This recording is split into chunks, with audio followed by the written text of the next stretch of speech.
Hola a tothom, avui vinc a parlar-vos d'aquesta novel·la que es diu L'altra cara de la pell de Jefferson Tenorio, publicada originàriament al 2020 però que arriba aquí a casa nostra al 2024, aquest mateix any. La veritat, m'ha encantat llegir-la i és una d'aquestes obres que tu vas llegint com, no sé, llegint com una mica per llegir, perquè t'agrada l'estil i vas fent.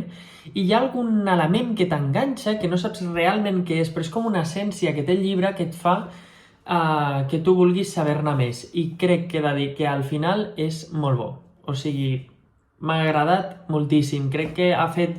El llibre va increixendo total i acaba d'una manera molt ben treballada narrativament, la veritat.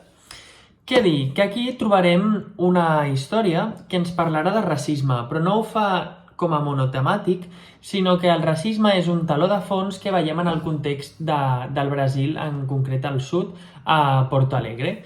I el que tindrem és un narrador superoriginal en segona persona del singular, que serà el Pedro, que fa una mena de carta com si estigués parlant amb el seu pare i explica tota la història del seu pare, que es diu Enrique, i la de la seva mare, que es diu Marta. El personatge principal per mi seria l'Enrique, però sí que és veritat que la Marta té molt de pes i que també s'introdueixen en aquests fragments de vida successos que viu el propi narrador, que és el Pedro. A mi m'ha agradat molt i crec que hi ha escenes molt impactants i que et fan reflexionar sobre la vivència d'aquest racisme des de dins, no? Des de la persona que el pateix de la manera més dura. M'ha encantat l'estil, com està escrit, i no sé, és com una història que es va fent, que es va consolidant, no? A poc vas passant les pàgines i cada cop t'és més fàcil llegir i vas més ràpid, més ràpid, més ràpid. Si us l'heu llegit, dieu-me, us ha agradat? Perquè a mi sí, i molt.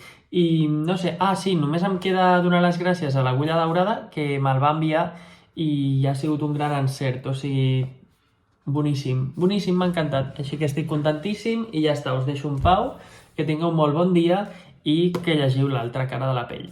Adeu!